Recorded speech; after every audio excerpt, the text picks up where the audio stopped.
Bom dia, tudo bem, Henrique? Quem mais está por aí? Olá, então vamos começar, tá? Hoje, sem mais delongas, eu espero não me atrapalhar, tá? Vamos retomar algumas coisas de ontem, então eu vou compartilhar aqui a tela e vamos concluir, tá? A aula de ontem. Vocês receberam um link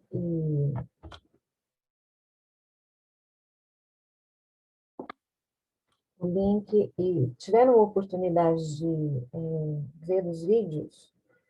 Eram dois, né? Uma entrevista com o próprio Ferreira Goulart, uma preciosidade, e a outra é uma interpretação da Ana Carolina, lendo não todo o poema, mas uma boa parte, e nos ajuda aqui também na compreensão da nossa análise, ok? Então tá, então vamos lá. Bem-vindo, Lucas. Então tá bom, gente, eu vou fechar aqui a minha telinha e vou compartilhar a tela com os exercícios, ok?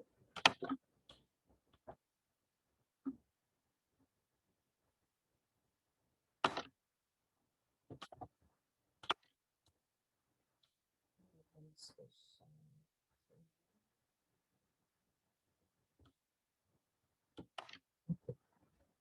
Então, vamos lá. Então, como nós tínhamos conversado anteriormente, poesia contemporânea é uma poesia que já é mais próxima, né, da atualidade, diz mais respeito à nossa vida e provavelmente vai nos dizer muito mais coisas, vai ser, tem mais sentido para nós. Bom, esse autor, ele tem a sua importância dentro da literatura porque ele tem algumas características que ele mesmo buscou, que é uma nova linguagem para expressar aquela emoção, aquele momento, para dizer alguma coisa, certo? Literatura é isso. Ela nos diz alguma coisa, nos toca, diz aquilo que sentimos, mas não temos condições de falar, mas nos identificamos. Muito bem. Então, retomando, ele é um poeta que vem de uma escola, de um período que existe uma formalidade dentro da poesia e que em determinado momento aquilo não cabe mais para ele, não tem muito significado. Ele experimenta ao longo da sua vida novas formas de escrever, experimenta a poesia concreta, mas ainda não é a sua verdade, ainda não é uma forma de expressar o que ele está vivendo, o que ele quer dizer. Então, ele abandona também essa fase, passa por essa fase, inaugura o neoconcretismo e se opõe, né, à escola, e entre os poetas e os escritores da época há uma certa discussão ali, porque eles estão defendendo uma provável escola, enfim. Mas essa não é a proposta dele. Ele não queria estar preso a essa situação. E então, e a vida está acontecendo, né, gente? A vida, ele está vivendo, não são escolhas, é uma questão de sobrevivência, ele passa por tudo que passou, perseguido politicamente, tem que fugir, tem que se exilar, se depara com realidades bem impactantes. Ele narra a perda de amigos, amigos que somem, desaparecem, iam presos e depois não tinha mais notícias. Todo aquele cenário da ditadura militar, tá bem? Então, por que que é importante eu reforçar isso? Porque isso é que vai aparecer na obra. Então, como eu disse ontem, para uma melhor compreensão de um poema, de um texto, quando você está lendo um livro, uma história, e quanto mais elementos você tiver, mais embasado, mais a sua visão de mundo é amplia e é ampliada, mas se você tiver mais elementos que te ajudem a compreender o que está escrito ali, é muito mais enriquecedor, certo? Então, assim, atualmente nós temos essa situação de apenas compreender para responder as questões, mas não precisa ser só isso, né? Ao ter contato com uma obra, isso também pode nos enriquecer. Isso também pode trazer algumas coisas interessantes, verdadeiras para a nossa vida, certo? É essa a função da literatura. Então, dizer coisas e ampliar também a nossa visão de mundo. Então, vamos lá. Eu gosto de falar bastante, e hoje eu vou tentar, então, não me delongar tanto. Vamos lá. Então, aí nós temos uma cronologia, né, das obras, as principais, temos outras obras, mas aí aqui está associada a situações da vida dele. Então, cada livro, cada produção, sempre relacionada a um momento da vida dele, tá? Aí, até chegar ao poema Sujo, que nós vamos tentar compreender algumas coisas. Ontem eu cheguei a comentar, e eu espero que hoje essas afirmativas façam mais sentido para aqueles que ouviram e leram o poema na apostila, para tentar identificar. Eu passei aqui. Então, depois, por favor, me deem um retorno sobre isso, tá? Se foi fácil compreender, identificar que há uma ruptura entre os limites da prosa e da poesia, e, e que a poesia está sendo incorporando, está na prosa, que é o texto linear, né? Quando você tem uma história com começo, meio e fim, você tem ali um discurso linear. A poesia não, a poesia você tem estrofes, versos, não necessariamente dentro de uma métrica rígida, mas é uma outra estrutura. E aqui nesse poema, isso está misturado. Uma coisa bem interessante do poema, se vocês observarem, e se vocês tentarem ler, não tem pontuação, né? Não tem muita pontuação. E será que o autor ele esqueceu de usar a pontuação? Não, é proposital. Porque quando você vai lendo, à medida que você vai lendo, aquilo vai também dar um cansaço físico, mas também nos leva a uma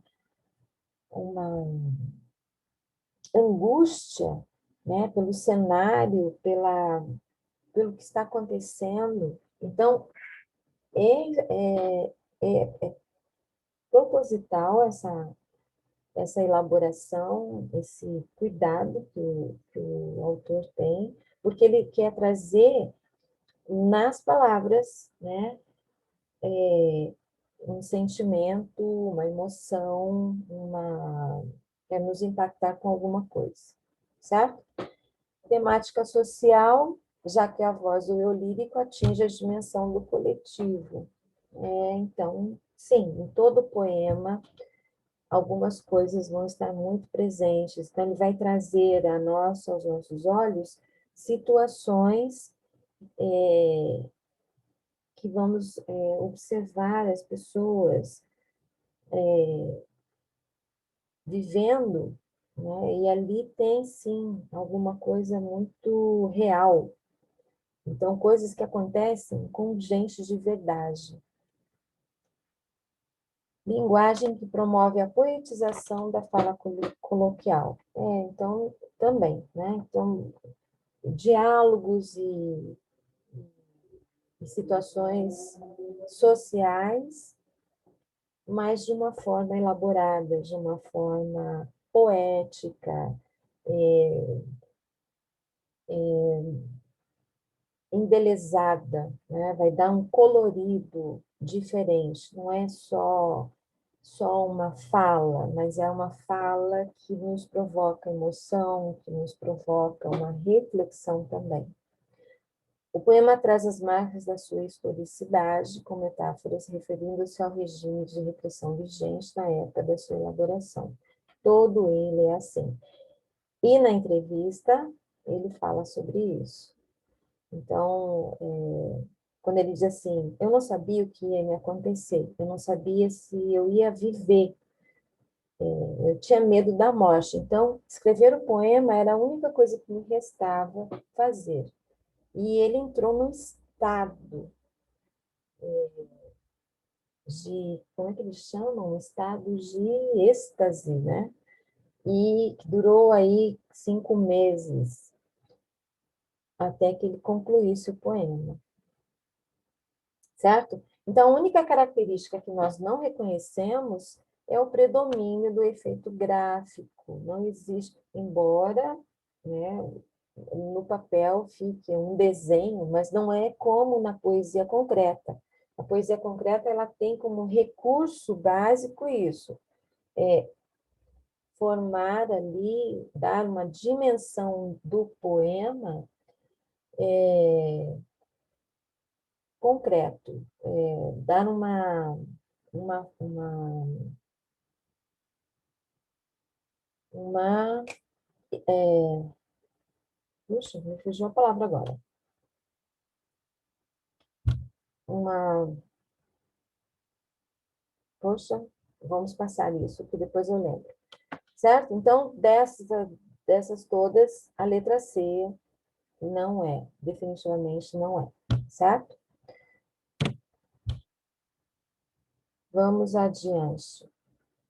No próximo poema, que é Traduzir-se, e aqui ainda é naquela estrutura tradicional de poemas, nós temos estrofes, nós temos versos, cada estrofe apresenta 4 versos, certo? Ele faz as seguintes afirmativas. As expressões opositivas, todo mundo e ninguém, multidão, solidão, pondera e delira, permanente, de repente, constituem antíteses, claramente. Né? O que são antíteses? Uma figura de linguagem e pensamento que colocam ideias, palavras que se opõem. Então, todo mundo e ninguém. Então, isso é evidente aqui no poema. Tudo bem. Na última estrofe, o poeta se indaga justamente sobre as relações que existem entre a vida e a morte. Sim, traduzir-se uma parte na outra parte, que é uma questão de vida ou morte. Ou será arte? Então, sim, ele faz essa indagação. Em todas as estrofes, com exceção da última, o autor manteve rigidez formal, mesmo número de sílabas poéticas em cada verso e sempre o uso de rimas perfeitas entre o segundo e o quarto verso. Não, ele mantém a... existe realmente 2 versos a mais, tá?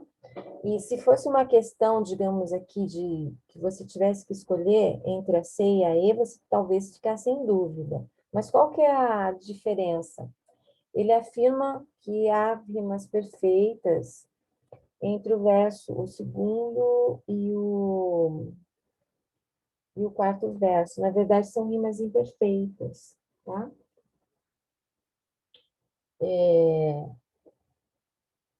E a letra D. Por meio das diversas oposições que vai explicitando ao longo do poema, o autor procura mostrar como o ser humano é em si mesmo múltiplo e contraditório. Sim, porque isso somos nós, né? E ele demonstra aqui. Então, sempre existe essa situação de conflito diariamente. Nós estamos sempre diante disso. Queremos uma coisa e queremos a outra também. E então, o ser humano é um ser contraditório. Ele não fica numa mesma situação e por muitas vezes vai se colocar, né, estaremos em conflito. Então, isso aí não há dúvida. Na sexta estrofe ocorre a chamada rima incompleta ou imperfeita entre os vocábulos vertigem e linguagem. Na sexta estrofe, ele afirma que ela é imperfeita, e ela não é imperfeita, tá? Então, essa que vocês deveriam marcar, porque vertigem e linguagem, apesar de são palavras diferentes, mas é uma rima perfeita. O que é uma rima perfeita? É quando existe uma identidade de som e não na escrita, certo?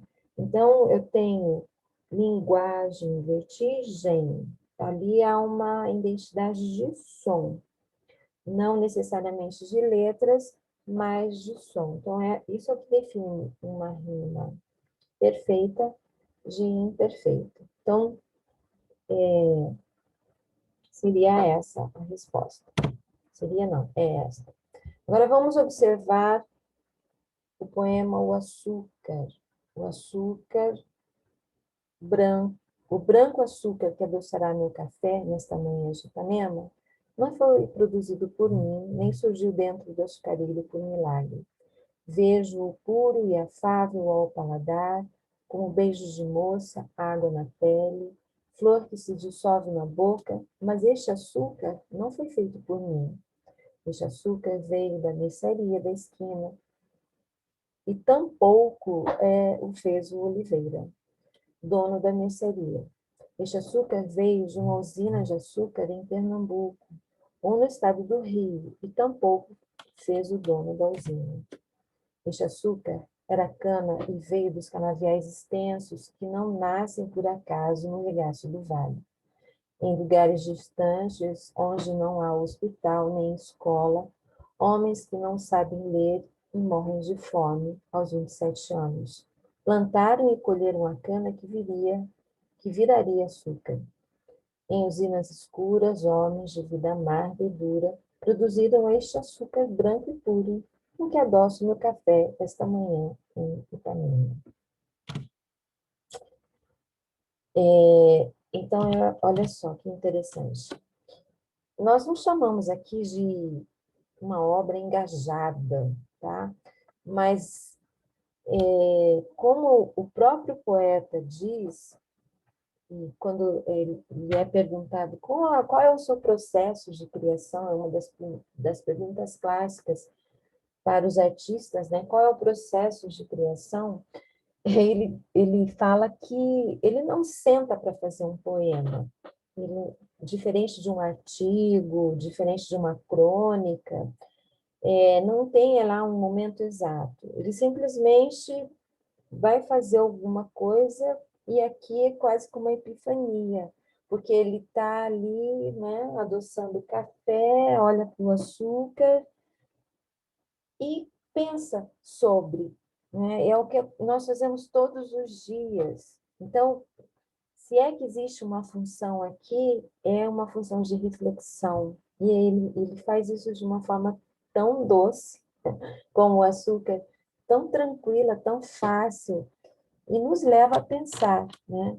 Então, ele faz aqui uma denúncia social, porque ele fala, ele vai descrevendo o caminho do açúcar, né? Até chegar ao açucareiro, até chegar à sua xícara para adoçar o café.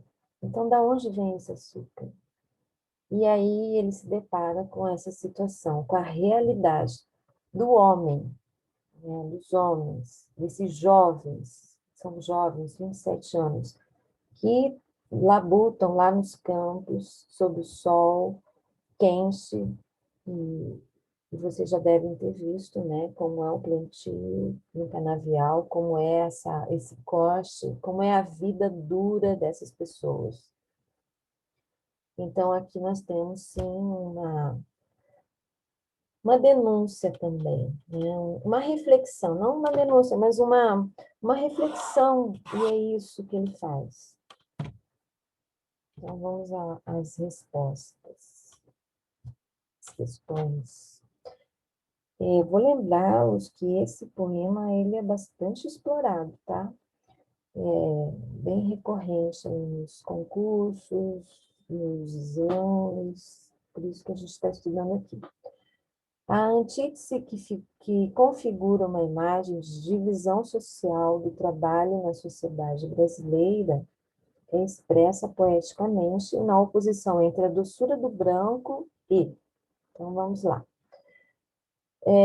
Existe uma divisão social entre o trabalho do dono da mercearia, de onde veio o açúcar, o beijo da moça na água da pele, a flor que se dissolve na boca, o trabalho do dono do engenho de Pernambuco, onde se produz o açúcar, a beleza dos extensos canaviais que nascem no regaço do vale. Sim, cada pessoa aqui, ela tem um papel social e uma contribuição, né, nesse comércio, mas nada se compara à imagem mais forte. E agora veio a palavra, a imagem, que eu fiquei buscando lá no poema concreto, era essa palavra, imagem, tá, gente? Imagem. Então, tá, a imagem aqui é o trabalho dos homens de vida amarga em usinas escuras. Então, a palavra amarga aqui se opõe diretamente à doçura do açúcar.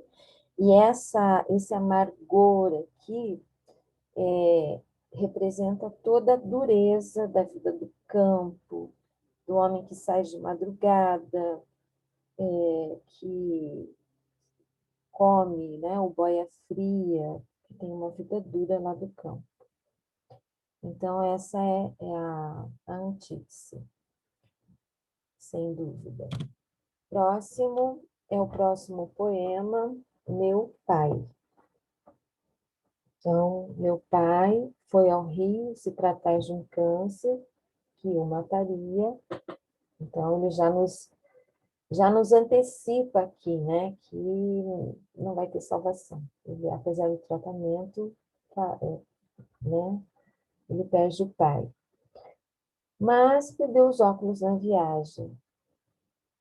Quando ele levou os óculos novos, comprados na ótica fluminense, ele examinou o estojo com o nome da loja, dobrou a nota na compra, guardou-a no bolso e falou: quero ver agora qual é o sacana que vai dizer que eu nunca estive no Rio de Janeiro. Então, em meio àquele drama que ele estava vivendo, ele observou uma situação que trouxe um certo glamour, né? Afinal, ele estava na cidade do Rio de Janeiro, uma cidade maravilhosa, uma cidade que para muitos é só turismo, mas não, né? Não é só isso. Então, vamos lá.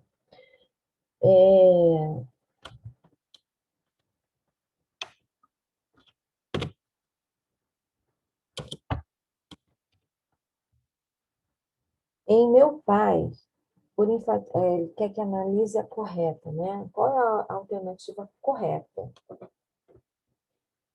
No poema Em Meu Pai, por enfatizar logo na abertura uma doença que terminaria por matar um homem, percebe-se uma crítica velada ao sistema de saúde no Brasil durante o regime militar. Não, nós não temos essa informação, porque ele não faz nenhuma referência que foi a falta do tratamento. Pelo contrário, ele estava buscando tratamento. Então, aqui nós não podemos afirmar essa alternativa. O caráter narrativo do texto faz com que ele não pertença propriamente ao gênero poético, se caracteriza por ser uma expressão do eu.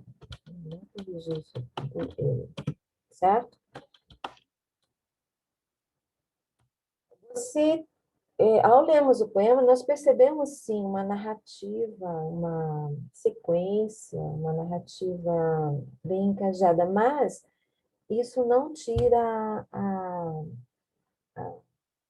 não descaracteriza como poema, tá? Ele continua sendo um poema ali. Vamos voltar lá. O que tem de interessante ali que pode caracterizar? Por estar separado em duas estrofes, porque nós temos, que mais? Não temos rimas, mas ele está nessa configuração, tá? Nós temos duas estrofes. E se formos analisar assim com mais propriedade, nós vamos observar na escolha das palavras, no ritmo, na entonação, quando você, ao ler, você percebe assim que há um colorido, há uma elaboração à poesia. Então, isso não é a questão. Ao tratar o evento cotidiano, Ferreira Goulart renovou a poesia brasileira de tendência dominantemente espiritual, introduzindo nela temas antes considerados menos nobres. Nós vamos observar isso no poema sujo, tá?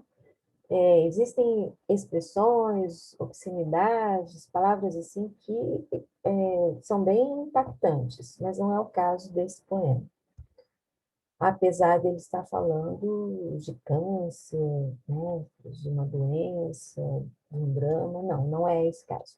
Meu pai é uma exceção no livro Muitas Vozes, já que nele não surge a forte crítica social que domina o livro. Nesse poema, nós não observamos uma crítica social exatamente, mas sim, tá? Se você observar o contexto, tá? E por que ele menciona, né? Por que ele faz questão de dizer que a observação do pai, como diz assim, eu estive no Rio de Janeiro, né? Então, ainda que seja no meu último momento de vida, mas eu estive no Rio de Janeiro. Por quê? Porque tem uma carga social, sim. Conhecer o Rio é quase obrigatório, né? Nossa, estive no Rio de Janeiro. Existe aí um status. Então, sim, não exatamente uma crítica, mas faz sim uma alusão a uma situação social. Em Meu Pai, como em outros textos de Muitas Vozes, o poeta lança mão da memória pessoal de fatos cotidianos para construir uma reflexão sobre a fugacidade da vida. Isso é evidente. Então, em muitos poemas, no próprio poema sujo, nós temos essa referência. Quanta coisa se perde nesta vida, né? Porque é um homem que viu, sentiu, sofreu a perda de muitos amigos e aos 86 anos ele mesmo fala isso, né? Quando ele faz 80 anos, existe ele fala isso numa entrevista, que ele não se sentia com 80 anos, porque ele se sentia ainda com vigor, com entusiasmo pela vida, e o que o fazia lembrar dos seus 80 anos eram as perdas, foram muitas. Né? Uma pessoa que vive tanto vai viver, sofrer as perdas, pessoas que foram antes dele, certo? Então, sim, ele traz para a sua obra muitas situações da sua vida. É um poeta que fala da sua vida, mas que também nos traz momentos para refletirmos sobre a nossa vida. Então, esse é o grande barato da poesia. Esse é o grande lance da literatura. Ok? Então, assim, conhecemos Ferreira Goulart. Se vocês não o conheciam, espero que vocês partir de agora, se pesquisem mais, leiam, é um autor que tem muito a nos dizer. Na próxima aula de literatura, nós vamos dar continuidade com outros poetas, poetas propriamente, porque nós estamos vendo poesia contemporânea. Muito bom. Certo? Muito obrigada, um bom dia, uma boa semana para vocês. Dúvidas, por favor, entrem em contato, me deem um retorno também, se gostaram da aula, e precisamos mudar para que vocês apreciem mais, tá bom? Tchau, gente.